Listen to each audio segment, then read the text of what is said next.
एक माँ अपने बच्चों के लिए बहुत चिंता कर रही थी। सभी आपस में झगड़ा करते हैं और यहाँ तक कि अपने ही माँ को एक दूसरे को गाली देते हैं। यही चिंता माँ को खाए जा रही थी। सभी बच्चे ऐसे ही एक दिन झगड़ा कर रहे थे और एक दूसरे को मार रहे थे और कह रहे थे, माँ को तुम अपने यहाँ रखो। इसी सोच में माँ की तबीयत खराब हो गई। माँ को तुरंत हॉस्पिटल ले जाया गया और माँ किसके घर जाएंगी। तीनों बेटे और बेटी के चेहरे पर एक ही सवाल था। वह सब के सब 1 घंटे से अस्पताल के बरामदे में चेयर पर बैठकर इस सवाल का जवाब सभी लोग सोच रहे थे। मीरा सबसे बड़ी हैं, इसलिए उनका कर्तव्य है कि वह माँ को अपने घर ले जाएं। छोटी बहन नीलिमा ने भाई को देखते हुए कहा।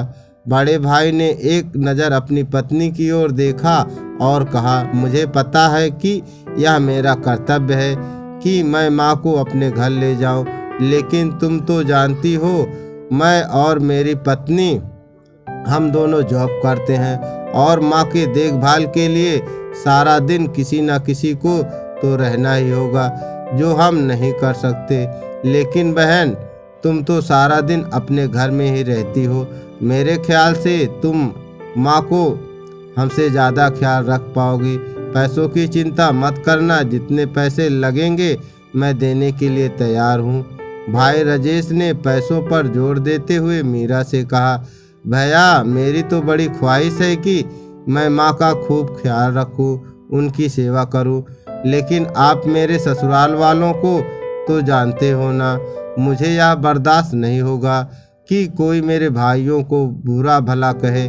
मेरा ख्याल है मनोज भैया के घर माँ ज़्यादा आराम से रह सकती है। छोटे भाई सुरेश भी बहन की हाँ में हाँ मिलाई। मनोज और उसकी पत्नी एक दूसरे की तरफ देखा। ऐसा लग रहा था जैसे वह अपने ही आँखों से में एक दूसरे को कुछ कह रहे हों। उसके बाद मनोज ने कहा, तुम सब तो जानते हो ना, हमारे घर में माँ का दिल नहीं लगता। वह तो हमारे घर 2 दिन से ज़्यादा रहती भी नहीं थी, तो क्या होगा फिर, माँ किसके घर जाएंगी। सभी लोग इसी बात को लेकर सोच विचार कर रहे थे। थोड़ी देर में नर्स आई और पूछा, क्या आप सब वार्ड नंबर 2 के पेशेंट के रिश्तेदार हैं? हाँ जी, हम ही हैं। और नर्स ने कहा, डॉक्टर साहब बुला रहे हैं। वार्ड में क्यों बुला रहे हैं? सब एक साथ दौड़ते हुए वार्ड नंबर 2 में पहुँचे।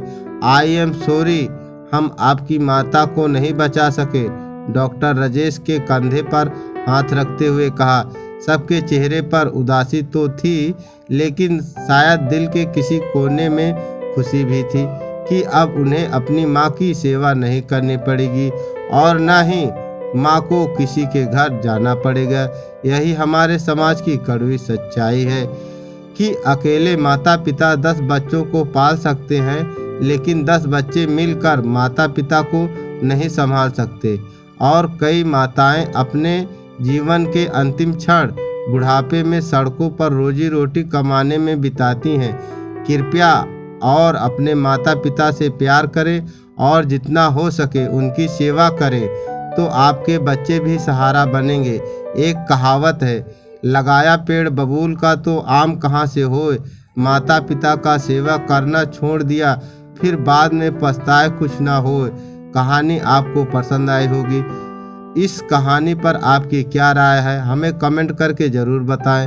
कहानी पसंद आई हो तो लाइक और शेयर करना बिल्कुल भी ना भूलिए। चैनल पर नए हो तो चैनल को सब्सक्राइब जरूर कीजिए। कहानी सुनने के लिए आपका बहुत बहुत धन्यवाद।